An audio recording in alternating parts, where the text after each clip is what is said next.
Olá, tudo bem com você? Estamos aqui de volta neste canal. Eu sou Roberto Sóstenes, sou teólogo e a nossa proposta aqui é ensinar a Escritura como ela de fato é e mostrar a Jesus Cristo, que é a mensagem central deste livro, né? E nós precisamos refletir sobre ele. Hoje nós vamos de Orando em Provérbios, capítulo 3, verso 19 e verso 20. Se você quiser assistir outros, vai seguindo aí o canal, vai se inscreve, né? E compartilha com outras pessoas, e você pode encontrar aí também muitos sermões, muitas outras reflexões que nós fazemos, ensinos da Escritura.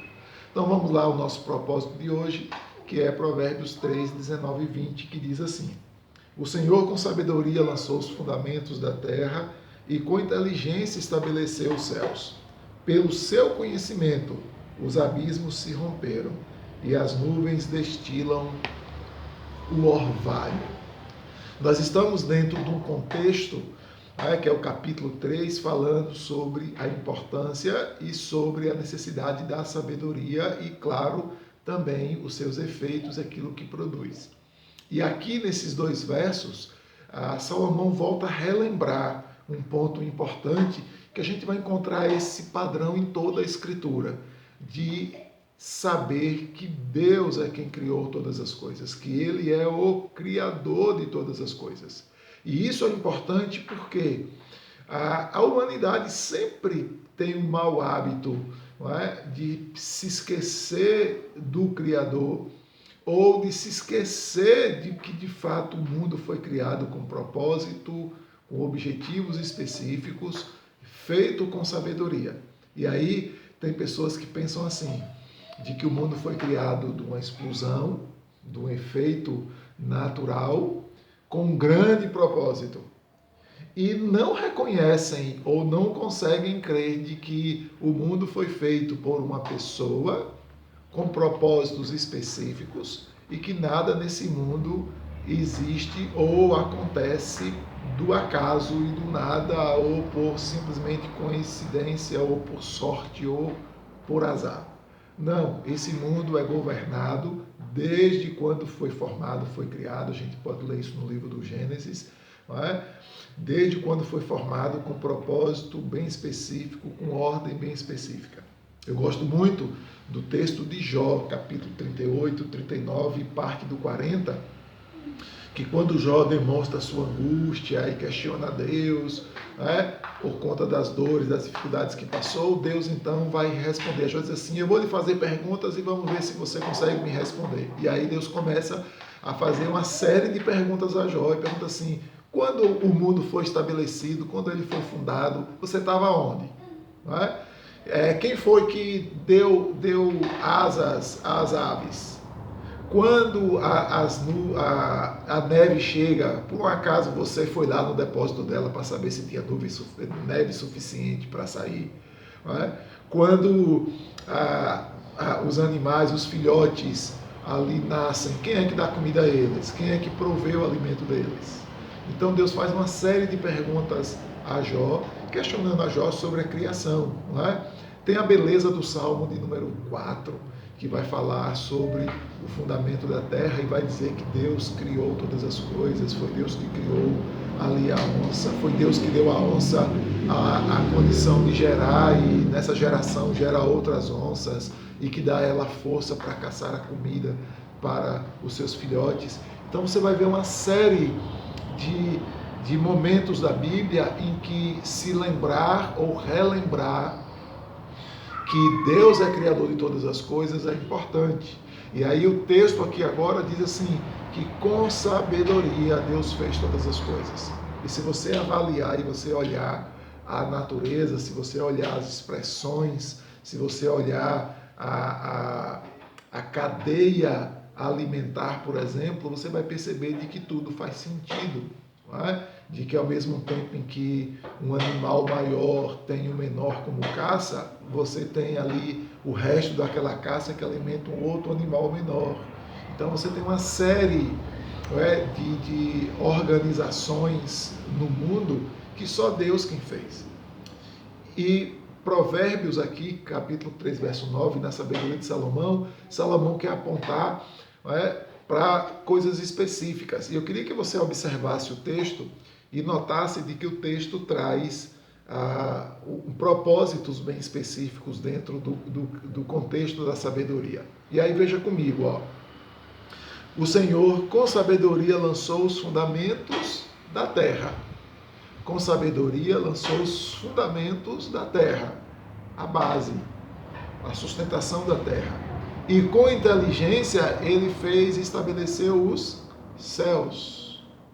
Então o que Salomão está mostrando é de que do fundamento e da base, né? Vamos dizer assim, do chão que nós pisamos até a cortina que nos cobre os céus, Deus fez tudo isso de maneira perfeita e adequada, com sabedoria e com inteligência, né? Que em alguns momentos sabedoria e inteligência são sinônimas no texto de Provérbios. Mas aqui ele está fazendo uma separação, dizendo de que com sabedoria, ou seja, de maneira correta, adequada, de maneira natural e de maneira que seja propícia, Deus fez a terra, a base de onde nós moramos, e com inteligência, não é? Por motivos óbvios e claros e propositais, Deus fez então estabelecer os céus, essa cortina azul, não é? Ou pelo menos normalmente azul como nós a vemos. Deus fez isso com inteligência.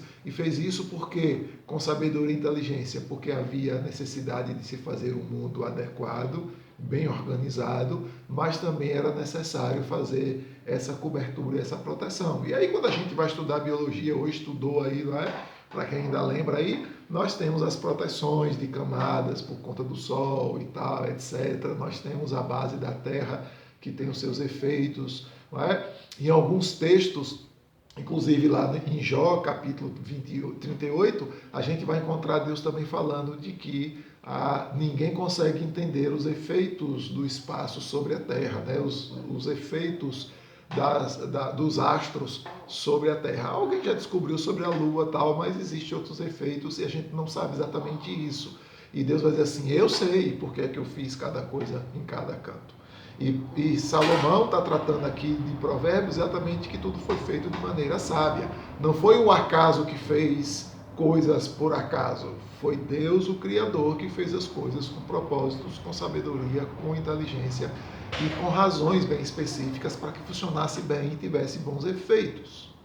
O verso de número 20 então diz então que também com conhecimento, e conhecimento aqui está atrelado à inteligência, os abismos se rompem. Com inteligência, os abismos se rompem. O que significa os abismos se romperem? Isso talvez seja uma alusão, ou uma figura falando sobre o dilúvio, lá do capítulo do Gênesis. Tratando de que Deus também, com sabedoria ou com conhecimento, ele consegue abrir as comportas do céu e fazer chover. Claro que a questão do dilúvio, a gente encontra lá a promessa de Deus e o arco-íris aparece aí, via de regra, aqui onde eu moro, o arco-íris aparece quase sempre, mostrando a aliança de Deus com os homens, dizendo que não mais destruiria a terra com águas, ou toda a terra com águas, porque enchentes em muitos lugares acontecem, e não tem nada a ver com o dilúvio. O dilúvio foi, com certeza, universal, foi no mundo todo. E o arco-íris mostra que Deus diz que não vai mais destruir a terra inteira através da força da água. Mas Salomão já diz assim, olha, com conhecimento Deus sabe abrir as portas do abismo, Deus sabe abrir as comportas de água, ou, como alguns estudiosos entendem, Deus sabe abrir qualquer fonte ou qualquer lugar dessa natureza. Deus tem um controle absoluto e ele sabe abrir as coisas na medida certa. Então ele sabe mandar chuva, se mandar sol, ele consegue controlar o mundo da maneira certa, da maneira adequada. Então tem lugares mais secos, lugares mais chuvosos, lugares onde não dá certo plantação, lugares onde a plantação é mais eficiente.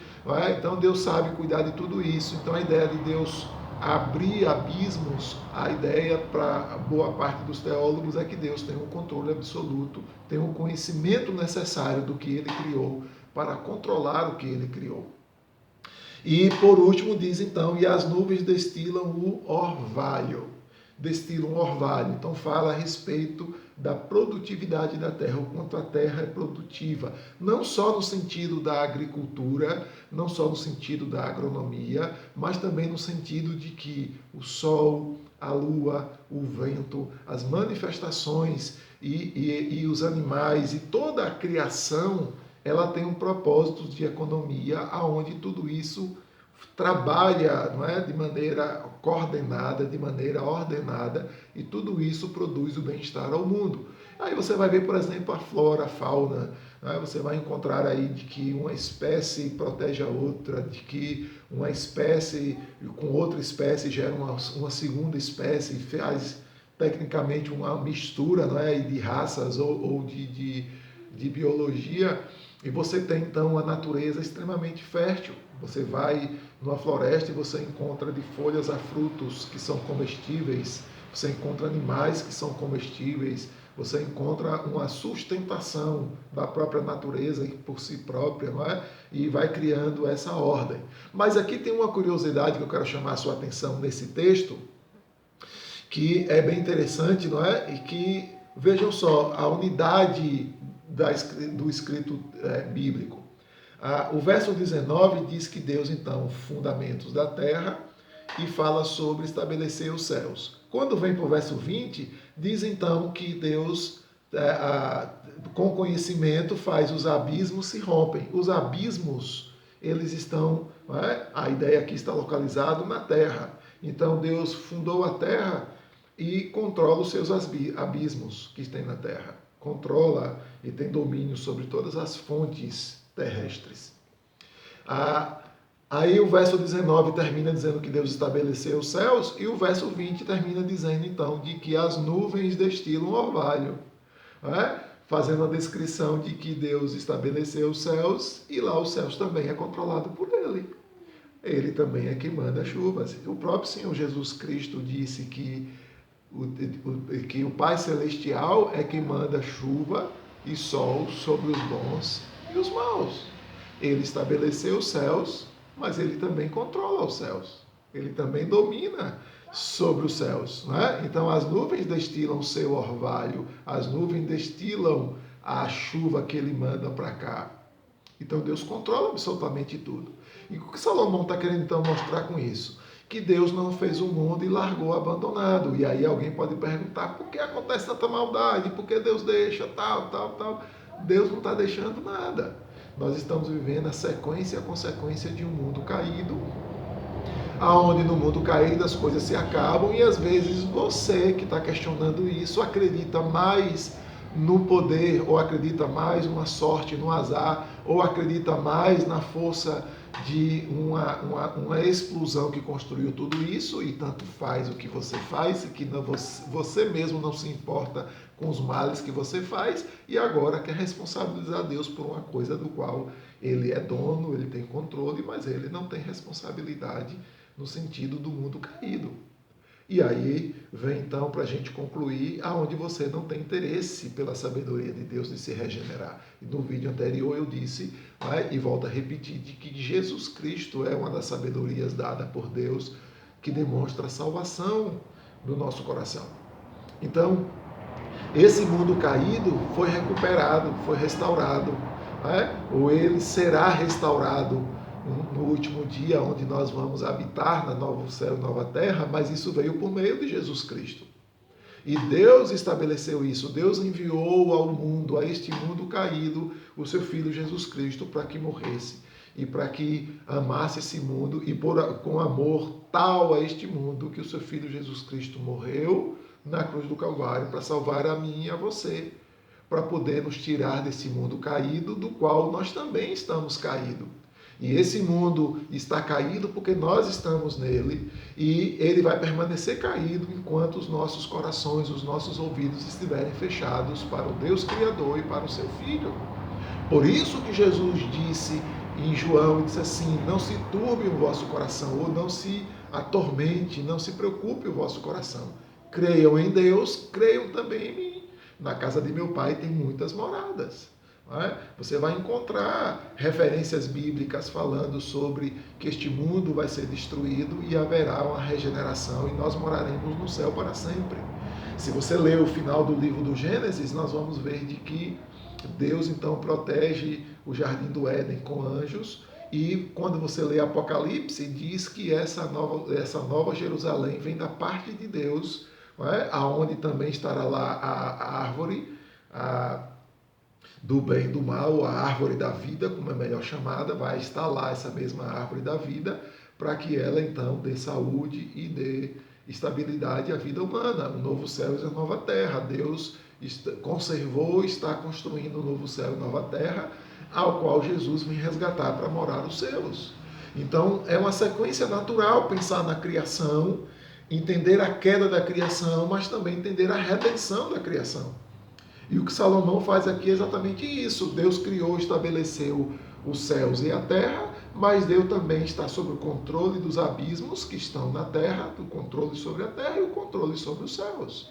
E nós cremos nesse Senhor que cuida de nós agora, mas que também virá nos buscar para ir morar no mundo não mais caído, mas um mundo regenerado, onde não haverá mais dor nem ranger de dentes. E o convite para crer em Cristo e ser um cidadão dos céus, ainda que temporariamente esteja aqui, seja um peregrino por aqui, continua aberto. E você precisa crer no Senhor e confessá-lo.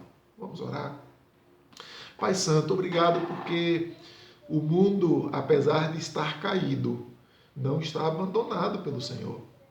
De que o mundo ainda tem a sua beleza e a sua força natural, mas ele não vai durar para sempre. Mas um dia nós seremos resgatados. Um dia Cristo voltará para resgatar o seu povo e nos levará para um lugar onde não haverá mais dor e ranger de dentes. Por isso eu quero pedir ao Senhor que no dia de hoje, ainda no mundo onde nós estamos, ajude aqueles que me ouvem a crer no Senhor Jesus Cristo. Converta o nosso coração ao Senhor, eu te peço todo dia e não quero deixar de pedir hoje. Converta o nosso coração ao Senhor e teremos o nosso coração convertido. Nos ajude a crer e a saber de que não estamos aqui por acaso, por uma explosão, por um efeito que provocou todas as coisas, mas estamos aqui por um Deus pessoal que cuida da gente, que é dono de tudo e que sabe o que fez e sabe o que faz. Em nome do Senhor Jesus Cristo, nos ajude a sair dessa incredulidade, nos ajude a ter sabedoria para entender até o mundo que o Senhor criou e assim sermos felizes no que diz respeito à nossa morada, nosso tempo aqui. Em nome do Senhor Jesus Cristo é a minha oração. Amém. Bom que você tem me seguido, tem me acompanhado e com muito prazer eu tenho te ensinado por esse caminho, por essa trajetória. Se inscreva, compartilhe, chame outras pessoas para assistir o vídeo e até o próximo, querendo Deus.